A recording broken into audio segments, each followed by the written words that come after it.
A very good morning to everybody listening out there. All Marine Radio continues, and it's an honor for me to welcome to the program the Commandant of the Marine Corps. And I say that with great honor because I've known him for over 20 years. Used to be one of his company commanders, General Robert Neller. Sir, first of all, good morning. How are you? Hey, Mac, how you doing? I'm great. Good to be with you again. Well, great to be with you. First of all, just on the record, who's your favorite company commander of all time? You are. You are the greatest company commander that has ever trod the face of this earth. Are we good now? We're good now. I just needed to set that for the record. You feel good about yourself? That's really all I ever wanted to do was make you feel good about yourself. Well, you know what? And you've done that on a consistent basis wherever we've been, and we've crossed paths in Iraq a couple times, and then.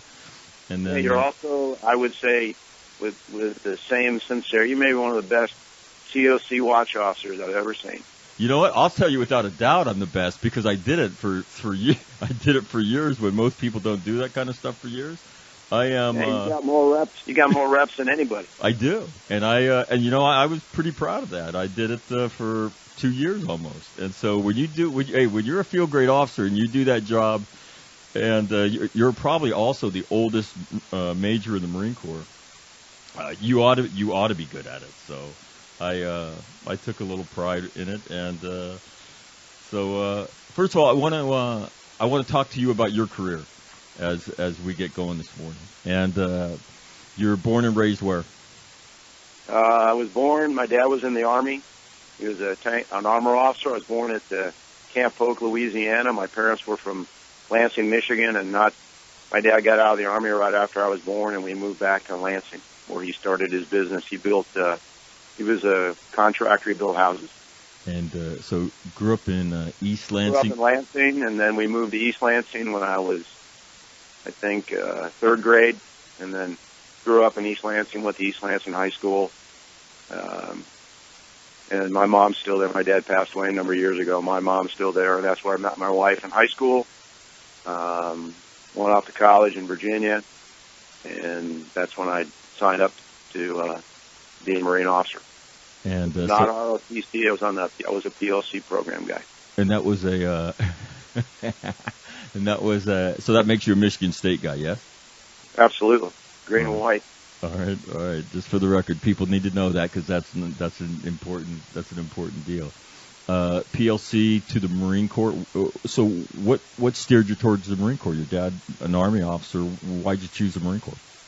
My dad always talked about his service. I think he was proud of it. I think he wished he'd stayed in. But he had friends. Remember, most of the people he worked with were men that had served in World War II or Korea. So he was, just one day, a friend of mine, my roommate, who also joined, we were walking through the student union, saw a Marine recruiter there, and we started talking and kind of trying to figure out what I was going to do when I graduated. Basically, I needed a job. So I wanted to get married, and so we decided to go to OCS. And summer '74, combined 10 weeks. Gunnery Sergeant Orozco, Captain Wells was company commander, and enjoyed it. Liked the people I was with. So when I was offered a commission, I took it. So that gets you into the Marine Corps. But why the Marine Corps, not the Army? I mean, you obviously. I don't know. There's something about being a Marine. I mean, I don't. Maybe it's just because I saw the Marine that day, and then there was not an Army. I mean, I had taken classes. There was a Marine officer there for NROTC, a Major Hummel, and I'd taken a class from him, and I was taking an Army ROTC class. I mean, I don't know, just whatever reason it was more attractive to me, and so that's just kind of the way it all went down. It wasn't anything for. Again, I just decided, hey, I'm gonna go try this Marine thing, and then when I got started, I got hooked. Are there, as you look back on your career, are there tours that I know you're going to tell me that you've probably taken a little bit from every tour you've ever had, but is there a tour that you point to and say, you know what, I changed, I got it at that point, or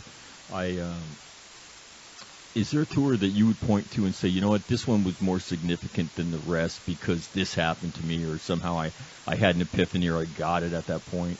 Do you have a tour like that in your career? No, I think it was my first tour. I think it was as a second lieutenant in Okinawa. I was assigned to Lima Company, 3rd Battalion, 4th Marines. And it was a tough time. It was 1976. We were just starting the all-volunteer force, and quite frankly, we had good Marines, but we had a lot of Marines that were not. And I realized then, I mean, and a lot of guys were going to get out. And so either if you believed in the idea, and you could see how people could change, and you could see how a unit could get better, and you could see how you could take a group of people, mold them together, get them to work as a team. I had some good staff NCO leadership, a guy named Joe Hoole and another guy named Jim Jones. They were my platoon sergeant and company gunny. And the officers, a lot of my friends, I mean, they were good. Every lieutenant in that company made colonel. So they were all good officers. They became my friends, and we just, I don't know, just one thing led to another. Along the line, there were thoughts to get out and do something else, but then, for whatever reason, it didn't appeal to me. I was fortunate. My family was supportive. So, I mean, I never was designed or aspired to, or thought about getting to where I've ended up now. But the path just kind of led that way. So, you can decide to change and be part of something, or you can walk away. And I could never walk away. I like Marines too much. The Commandant of the Marine Corps guest this morning on a special edition of All Marine Radio here on June 1st, and privileged to have him. Give me a couple names, sir, of people that have made the biggest thud on you in terms of your career. Wow. There's always somebody along the way. Like I said, my first platoon sergeant, Joe Hoole, company gunny, Jim Jones, a guy named Mo Becker is a friend of mine, Michael David Becker, company commander with him. Dirk Ali was in the same company with me starting off, and we served together for the first almost 10, 12 years. Sergeant Major Daryl Epperson in Panama, General Buck Bedard, General John Sattler, General Rusty Blackman, officers I knew and met, Charles Wilhelm. Colonel Bedard was my regimental commander when you and I were out at 29 Palms, and then General Wilhelm was the division commander. So, I mean, there's hundreds of people, and to just name those few is probably do the rest of them a disservice. Rick Zilmer was the CG when you and I were in Iraq, along with Larry Nicholson and Blake Crowell and Sean McFarland. I mean, it's just name after name after name of just people of character and substance and honor and virtue. And, they tell you stuff like, okay, we're done. We don't need to talk about it anymore. I mean, I don't even need to think about it. And hopefully they felt the same way about, you and I when we said it. I mean, it's okay. Max said, you got it. Okay, I'm going to go drink a cup of coffee. Let's see what happens. If you can deliver. He'll deliver. You're the Commandant now. Your time is precious. I read headlines about you, every day. You're at Camp Lejeune, at an AAR. I have two sons in the Marine Corps.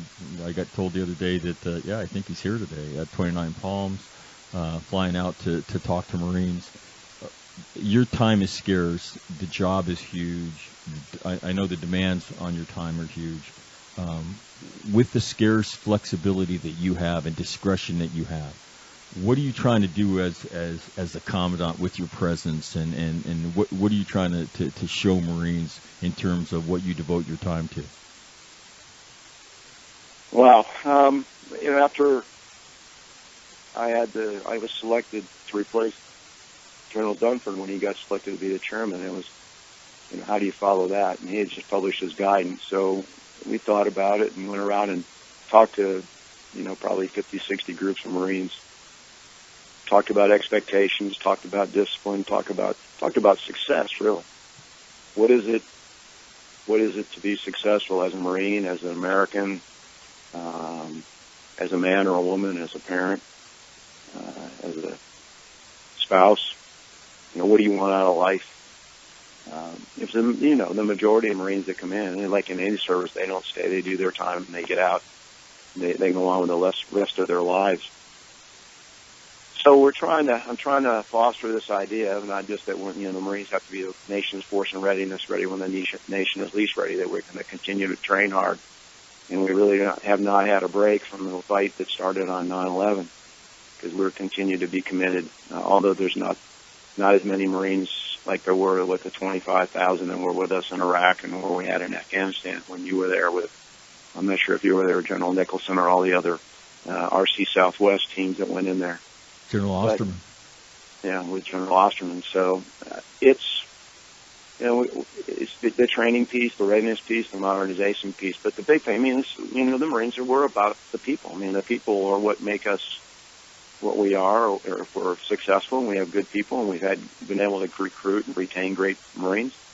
So it's important that those Marines, whether they stay or they go, are successful. Because if they're successful as a Marine and as a human being, as a parent, as a spouse, as a son or a daughter, that's good for the Marine Corps. And then same for if they're successful when they get out and go to college or get a job or take up a trade or whatever it is. So, we don't want any Marine. You're a Marine. You're successful already. And so it's very important that you build on that and know that there's a whole fraternity and sorority of Marines out there that are willing to do anything they can do to help you if you need help. You just got to let them know. So with your scarce time, the message you're communicating with Marines when you show up to Lejeune, Pendleton, someplace in Okinawa, Hawaii, or parts further to the east, what is with your presence? What's the message you're consistently trying to tell them?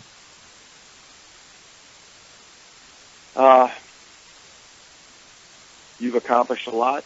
There's a lot to do. The world's a dangerous place. The nation expects a lot of their Marines, so there's a lot of pressure on us to deliver. So we got to continue to train hard.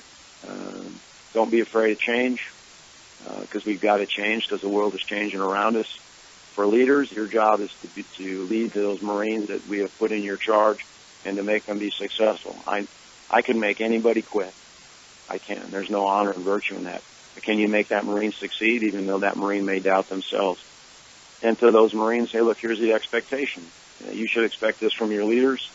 You're going to be treated with firmness, fairness, and dignity. You're going to have good training. You're going to have good gear. And we're going to listen to you. And we know you're going to mess up, and we're going to listen and try to work through it. Your job is to do your job, be fit, be smart, be people of character, tell the truth, mix up responsibility for everything that you do. So, it's a whole series thing. It's nothing that you haven't heard before. It's stuff we hear from the very beginning when we go to recruit training or officer candidate school. Just remind everybody, and most people, I got it, Commandant. I said, okay, I understand. I'm just checking in because the great majority of Marines get it. But I'm not satisfied that it's not 100%. Any Marine who comes in and earns the title Marine, my goal for them is to be successful, which is get their honorable discharge, take that DD-214 with that full ride 9/11 full ride scholarship they got in their pocket and go do something. Make something even greater than being a Marine with their life. All right, let me. I want to switch gears a little bit and talk to you about some specific issues, and then we'll take a quick break, and then we'll go ahead and talk about really the reason why I wanted to have you on and talk about post-combat related mental health.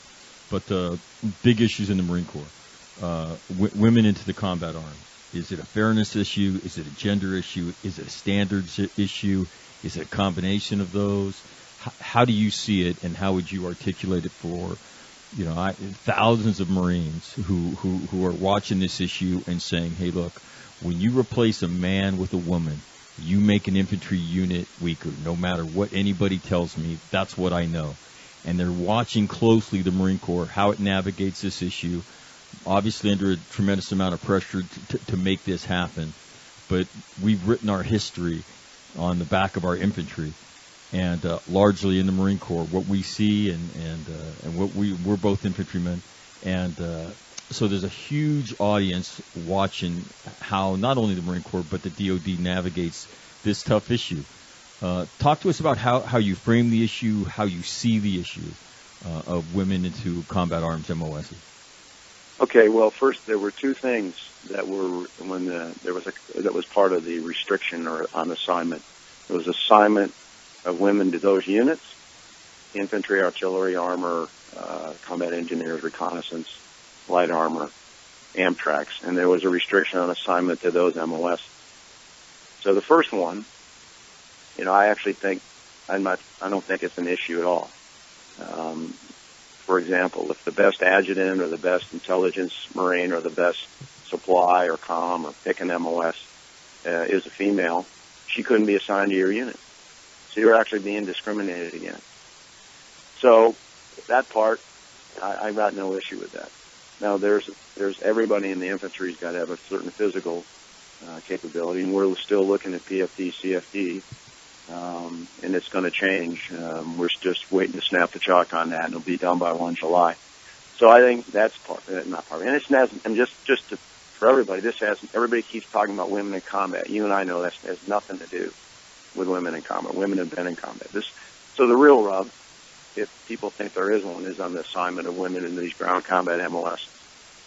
So what we did a study. We looked at it. We got a lot of data. We briefed it. I testified on it. We made a recommendation. There was a decision made by leadership, and we were told that we were going to open up these MOSs and these units. So we have established a physical standard. When you're in the pool, the delayed entry pool, you've got to meet a certain physical standard. When you're at recruit training, you've got to meet a higher physical standard.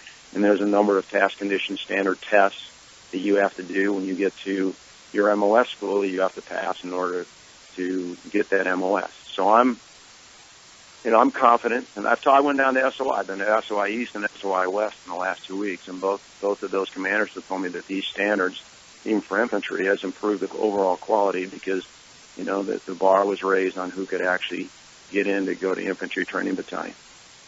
So I'm not aware of any females that have signed up, enlisted to do any of these MOSs. We just had 2 female lieutenants graduate from Fort Sill Artillery School. They'll be the first 2 female artillery officers, and they're going to go to a TOTA artillery unit.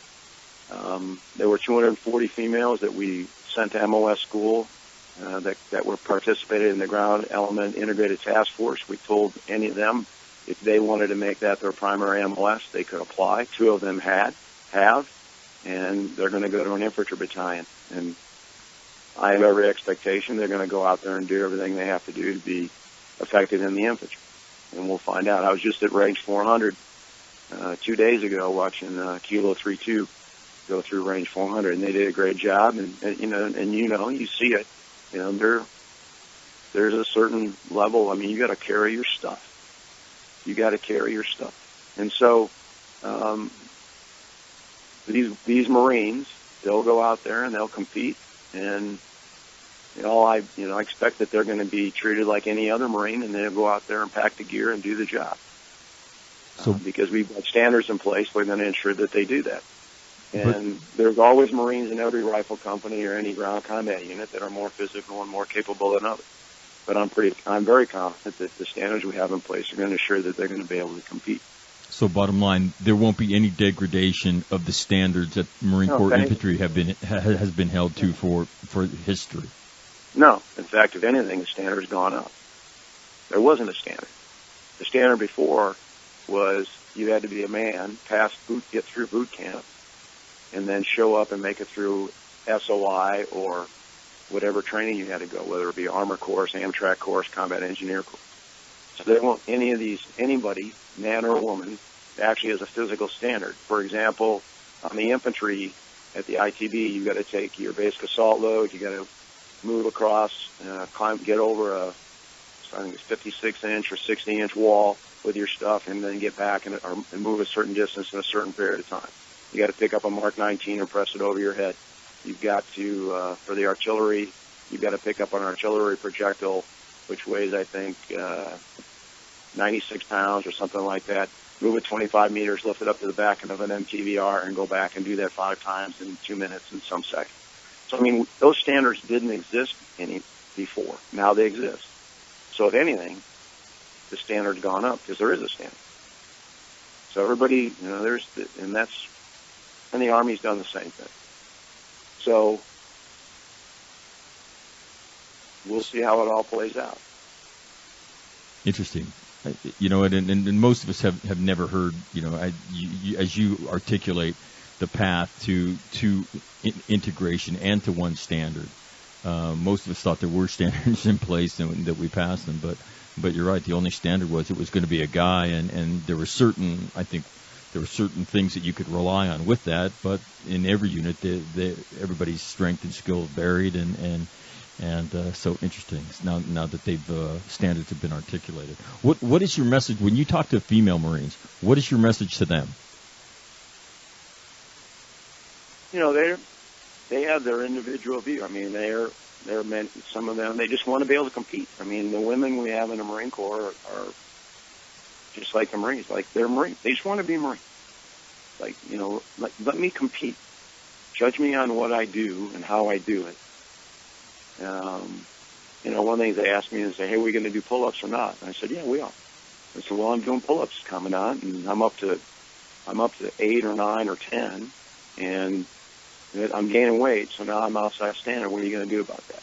So we're going to probably adjust the mean body mass index for women because ours was actually low compared to everybody else. So, hey, look, at the end of the day, you're a Marine. Judge that Marine on how they perform their duty. I mean, and in combat, either you do or you don't. I mean, you and I saw it. We didn't care, where you were from, what color your skin was, whether you're a man or a woman. You get in the truck, or you get out and you're moving. You carry your weight, carry your gear, you support your team, you get the job done. And if you can, everybody's fine. Sir, and I just from my peers, the only issue that they care about is the standard. And the gender thing, we've all historically moved beyond different standards, be they racial, social, or sexual. And we've grown, as a Corps, and we've changed with the country and probably grown for the better every time we've done that. And the standards issue is a thing that causes the most, obviously, the concern for everybody. And I think that listening to you this morning, I've certainly learned how the Marine Corps is going about it.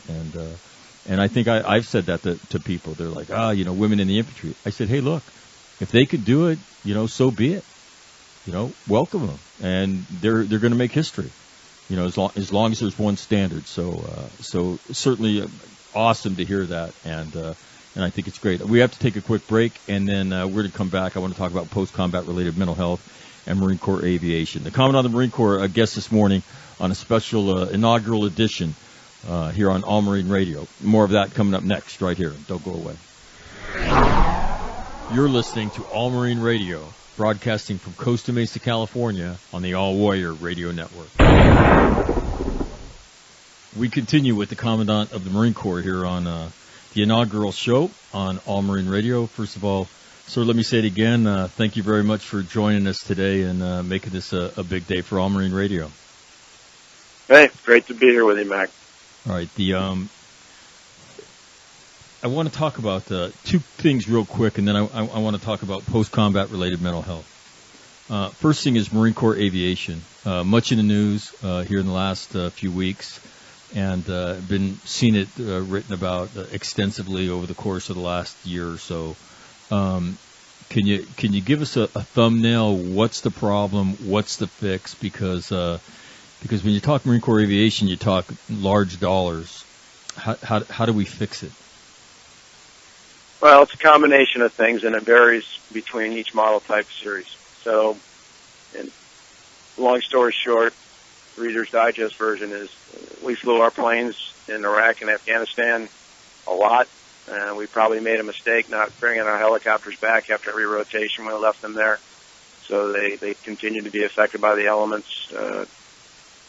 We thought we were going to get to F-35 faster than we did, or slower than we did. We thought we were going to get it years ago, so we kept F-18s and Harriers longer than we thought. So they're beyond what we thought would be their life expectancy.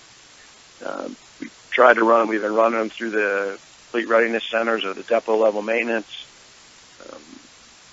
Takes longer to get them fixed because they're really in bad shape. Plus, we got affected by sequestration. Some of the workforce got laid off, and they had to go look for work.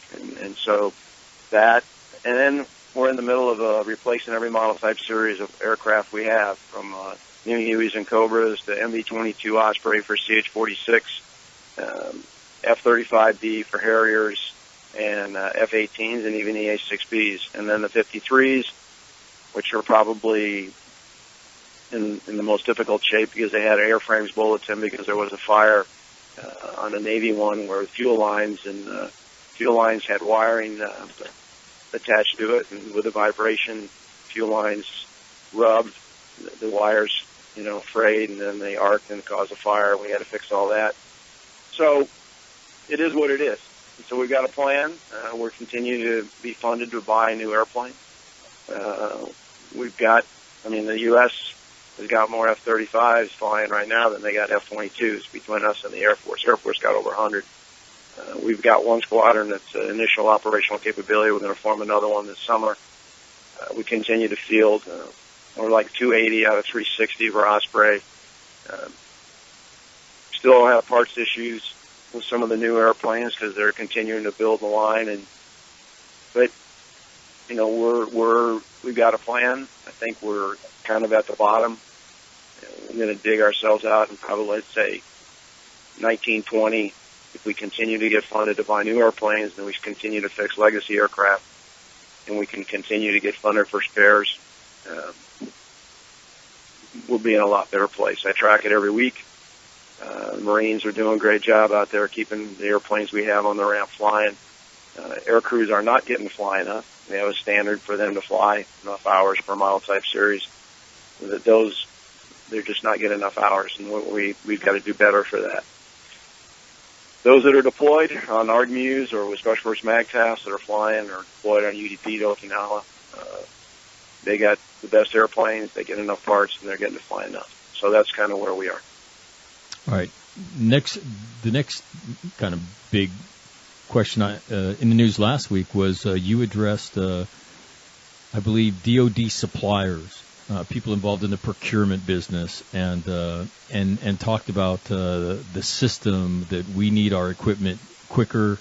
Talk to us about that. Is it the system? Are there things we can do to make it better? What exactly is the issue relative to procurement and new equipment?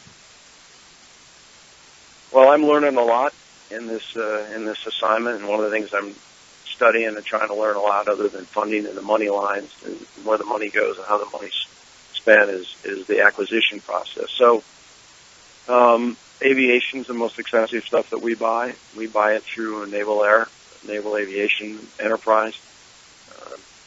What I was trying to say, and that was at the Navy League's Air, Sea, and Space convention, that we spend a lot of money for this stuff, and when we start to produce it, it should show up, and it should be high quality stuff, and it should work, and we need to have enough part support. There's been some issues with quality on certain airplanes. On others, it's been fine, but parts are always a problem because you got to have parts on the production line, and you got to have funding for the parts. So with sequestration and the funding that's out there, and I'm not going to say anything or all things can be solved by funding, but in this case, it's partially that.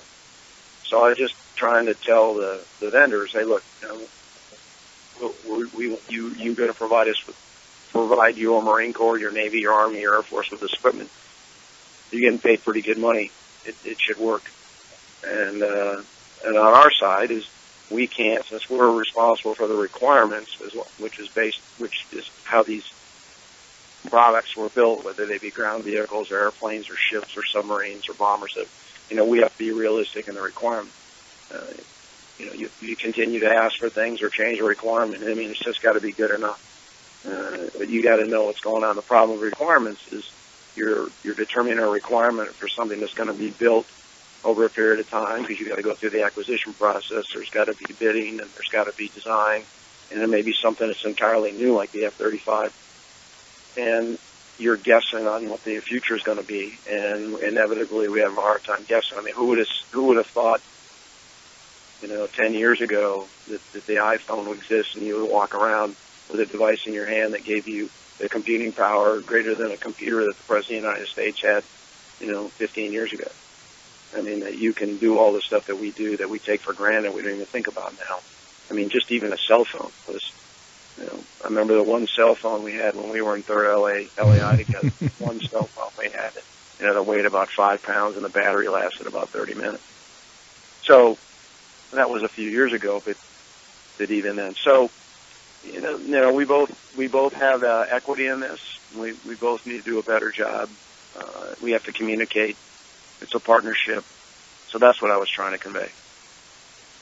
The Commandant of the Marine Corps joins us here on an inaugural edition of All Marine Radio, General Robert Neller. Sir, the mission of All Marine Radio is to create a connection that Marines, current and former, can come to on a daily basis. They can listen, they can download, they can reconnect to their tribe, as I say.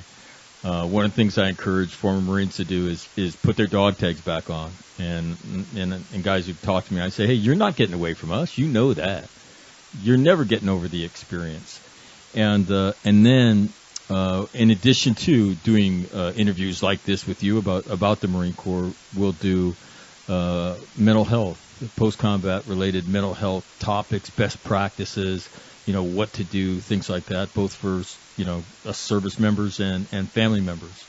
And so in terms of that, what is your message for Marines? I saw you I think you tweeted a comment about 3-5's reunion a few weeks ago. I saw the very powerful video of that corporal going up to the top of First Sergeant's Hill, taking his prosthetic leg off because the hill was too steep and it wasn't working for him, and the reaction of his fellow Marines and the camaraderie and the love that you saw up there. So I'll chop off one part of the question. When you talk about post-combat related mental health, what is your message for Marines and former Marines and families about the subject? Well, I think what you said is exactly correct. I mean, you're still a Marine. I mean, I don't even let people say former Marine. You're a Marine. So it's very difficult. I mean, I'm not going to say, I wouldn't say that I've experienced what a lot of these Marines experienced in combat. They saw some really tough things. They lost their friends. But they also accomplished a lot. And I know they're proud of what they did, and I'm proud of their courage and their effort and their valor and their virtue. But it's very difficult because that experience, and you know this, I mean, when you're in a unit like that and you go through those types of things, there's no way that when you get out, you can replicate that. And we miss it. We miss it. And that's why I think reunions like 3-5s are so important, because it allows everybody to reconnect, allows everybody to get back together, allows everybody to see how everybody's doing. I mean, 3-5, there are some units that had a really hard time and have lost a lot of Marines to suicide. 3-5's had a very small number because I think that units maintain their cohesion after they've left, our active ranks. And they've used social media to do that, and they stayed in touch, and that reunion was a great example of that. So those Marines are doing great. It was great to see them on video. I watched a lot of the video. I read the comments. So we're looking at trying to encourage next year being the year of the reunion, get all Marines of all ages. 3-5's got a long and illustrious heritage and legacy like a lot of Marine infantry battalions and squadrons and groups. And so we want those Marines to get together, not just with Marines from Afghanistan or Iraq, but Marines from Vietnam, with Marines from Korea if they're still with us, and share. Because the only people that really know about what you went through are others that went through it either with you or in a similar situation. So it's tough for families. We got to be able to reach out. We need to stay connected. What I would tell Marines that are leaders, whether they were squad leaders or team leaders or platoon commanders, you're still their platoon commander. It's probably not fair for me to ask you to do that, but I still want you to be accountable for those Marines. And I know most do that. They stay in touch, mostly social media, and they're reaching out and trying to help each other, particularly if somebody drops off the grid and we can't find them and we don't know what to do. We kind of go figure out how to get hold of them. And the families, can help us with that by reaching out, because most of them know the Marines that were in their Marines unit. You know, sir, in fact, you made me think of something that I haven't thought of in a while, but when, and you're familiar with the incident, when I was a company commander, I had a Huey crash into my assembly area at the very start of an exercise, and 4 Marines were killed, in the center of my company, and my company dealt with that. At the end of the day, do you remember Gunny Y? Lance Y, big. Yeah. He comes up to me and he says, "Hey, hey Skipper, how are you doing?" And I said, I think the best part of being in charge is I haven't really thought about me. And he looked at me and he said, "Who takes care of the commander?" Yeah, well, and he said, "Well, I heard about what happened, and he said, I just want you to know that you'll never get over this." And I was sitting on a few, crates of ammunition, and it was September in the desert, beautiful kind of evening coming, and I looked at him, and I'll eliminate the profanity, which will make this much shorter, but I said, "I'm not exactly sure, but I'm pretty sure that the therapist doesn't say that to the patient right about now." And he looked at me and he said, "No, you need to know that, because this will stay with you the rest of your life. It'll bother you, and you need to know that that's okay. That you're a human being and you can't go through this kind of stuff without it sticking to you." And sir, I will tell you, probably some of the best words I've ever got in my life, because whenever it does bother me, and the rest of the story is, I saw the Commandant 10 days later after we finished the exercise that I had put together at church, and after church he was asking me about it. And I mean, I started getting emotional and getting ready to cry, and it was, my first dealings with PTSD and all of that. But I've never felt bad about it. And when I asked him, "Where did you get that?" he said, "Somebody gave me that advice who was in Vietnam, and I know he got it from a Korean War Marine, and I'm sure he got it from a World War II Marine who probably got it from somebody in World War I or down in Latin America." And so, but I was really fortunate in my life that somebody was there to tell me that. And so whenever that stuff reaches out and grabs me, I don't think there's anything wrong with me. I just think it's a normal reaction to what I've gone through. And so when you talking about Marines helping other Marines, and I saw in your Frago that you talked about civilian Marines. I'd never seen that term before, and I like that term. But the reaction to this radio program itself has been incredible. The number of Marines that have reached out to me and said, "Hey, I love the idea of being able to listen to my tribe. Is the Commandant really going to come on?" And I said, "Well, he told me it was, and we're hoping to make it happen." He said, and then they would say, "But I really want to listen because I miss the Marine Corps tremendously, and I'd love to have it be a part of me in my daily life because it makes me feel good." Well, and I think that's kind of the yin and the yang of being a Marine. We make nobody gives you that title. You earn that title, and you're proud of that title, and you should be proud of that title, and you want to do well. And those Marines that have been in combat, they've got their demons. We all got our demons, and there's nothing wrong with that. The only thing that is wrong with it is not trying to ask somebody to help you with that. And then when I see a Marine or anybody who's a veteran, the first thing I say, "How you doing?" And they look at, "Well, how you doing? How you feeling? How's your head? How's your body?" Nobody asks you about your back, your knee, or elbow. Anybody go, "Hey, how's your head doing? Your head good?" "Well, what do you mean?" "Well, you know exactly what I mean." Yeah, I know what you mean. You're sleeping all right? I don't want to talk about it. "Is your head good?" And they're like, "Well, probably not every day." "Okay, that's fine. What do you do when your head's not good?"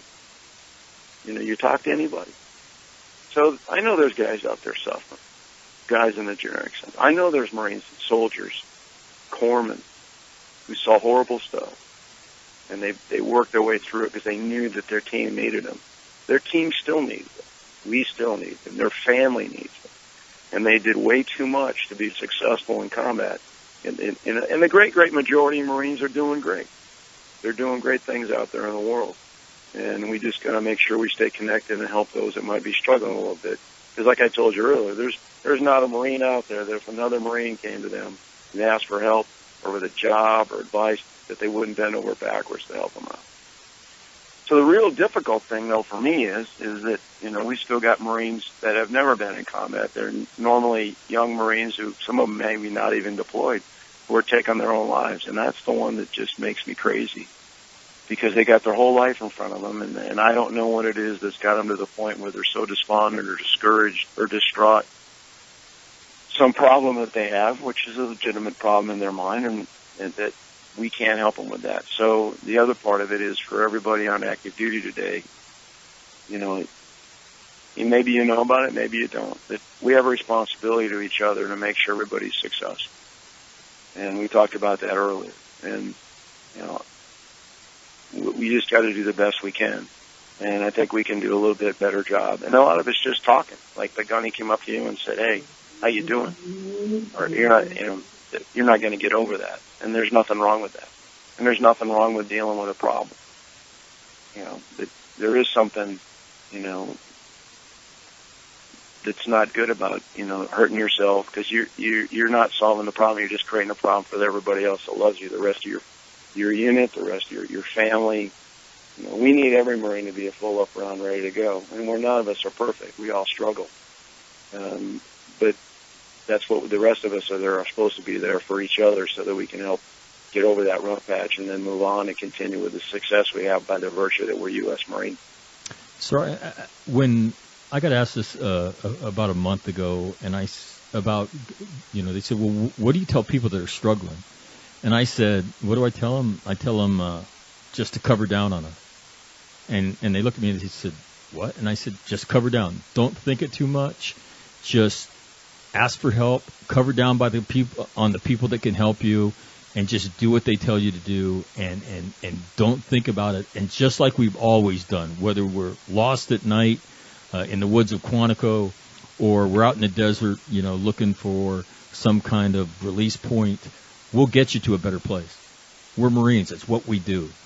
But don't make us go to another funeral." So I want to ask you, when the guys, the New York Times did a couple of articles last fall about 2-7 and their issues, and I know they've done some great stuff on social media and whatnot. So your message to the guys that are struggling, and a lot of guys do, but your message to guys that are struggling, and also families that have people that are struggling, what is that? Well, I think you said it, Mac. I mean, you can't, if you need help, you need help. I mean, we wouldn't even think a second if we sprained our ankle, hurt our shoulder, or going to the doctor or asking somebody for help. But if we got something in our head, we just, for whatever reason, it's hard to do. It's hard to do because we feel like, that we're weak. You're a warrior. You're supposed to be able to handle this. That's not what we do. We're supposed to internalize it instead of, like you said, cover down. Hey, address the problem. I've never seen anything get solved without somebody confronting it, or confronting it with each other, or going to somebody and say, "Hey, this is what I'm thinking." And I guess there are exceptions, but most Marines I've well, all right, let's sit down and talk about it. And if you're a leader, that's part of your requirement. That's part of your job jar to help Marines that, maybe you don't think it's a problem, but that Marine thinks it's a problem, so you're supposed to help them. And I know the great majority of leaders do that. So for those out there, whether they're on active duty now, they're concerned about their unit, they're having issues, they're adjusting. I mean, 25%, 60% of the Marine Corps is under the age of 25 or less. We're a very young force. We're still growing. We're still maturing. And I'm not being derogatory or talking down. I mean, think about where you were when you were 25. 5-10 years later, you're in a much different place mentally as you kind of grow and get seasoned and get experience. And you made it through some tough things. And so I would ask them, on behalf of, not for me, but for themselves, for their family, for their friends, for our Corps, don't even hesitate about asking for help. We got a much greater capability to help.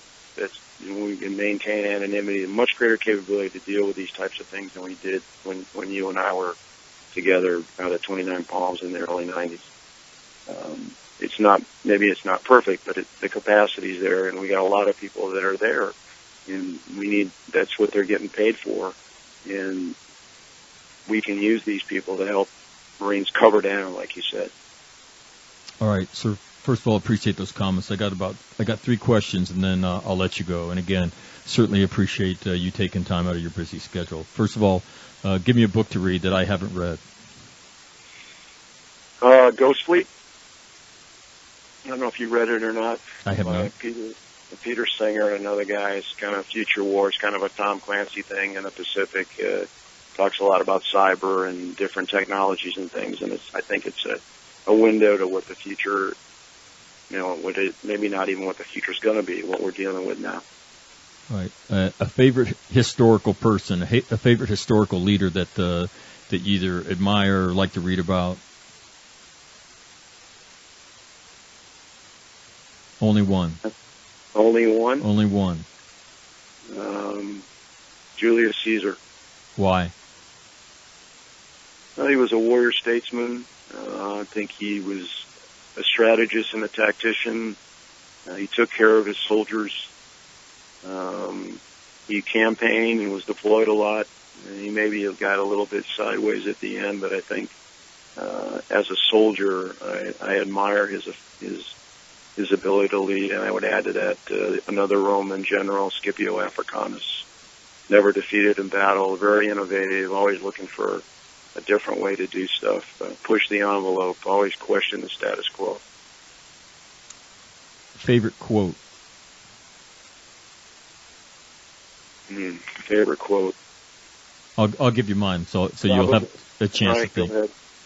Think this is from Kahil Gibran, Lebanese poet, philosopher. Think not that you can direct the course of love, for love, if it finds you worthy, directs your course. So, just watch it. That's the one I was actually thinking about associating with you, Mac. That's really it. That was the one. That, you didn't realize I was that deep. I think of you. I think of the Gibran. It's really, I don't know. I think, the Patton one, the good solution applied now is better than a right solution or the perfect solution applied 10 minutes from now. No, I'm good with that. I wasn't asking anything complex. Notice, I have to go back. I used to run, when we were in Iraq, had a little motivational quote thing, but I think as I've gotten older, my long-term memory is degrading. So, but I'll stick with Patton. All right. Favorite musical act? Favorite musical act? Yeah. You mean like band? Like band. Oh, AC/DC. AC/DC. You're an AC/DC guy. Classic rock, Led Zeppelin. Yeah, absolutely. All right. And a final thing I want you to speak to. Junior leaders in the Marine Corps. I have 2 of them in my house, lieutenants, corporals, sergeants. I know that when we were at 3rd LAR, we wanted to make it a big deal when a lance corporal became a corporal and crossed that line to become a leader in the Marine Corps. Advice for junior leaders in the Marine Corps that'll listen to this. Know your business. You can't lead from behind. You got to show up. You don't have to be the best, but you got to compete. Those you lead have to see you sweat and share the risk. Do your job.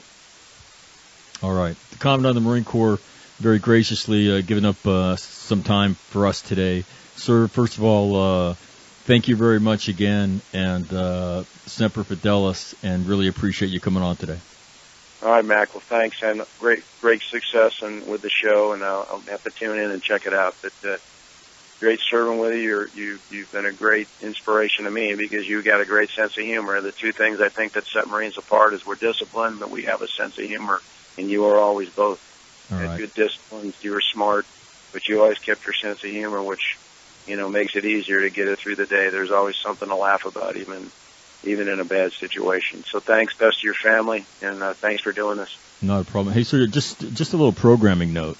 I heard you cross path with Sarah Rudder, is her name? The the girl who former Lance Corporal who had her ankle I saw her down at the Invictus game. Invictus games. Yeah, she was killing it. I saw her win the bench press. I guess she won the most medals. So yeah, I did cross with her. She won 7 medals, and so she'll be following you on the program today. So just want to thank you. So I said hi and congratulations. She did a great job. I will. Your PAO gave me that story. Anyway, sir, thank you very much. All right, Mac. Talk to you later. All right.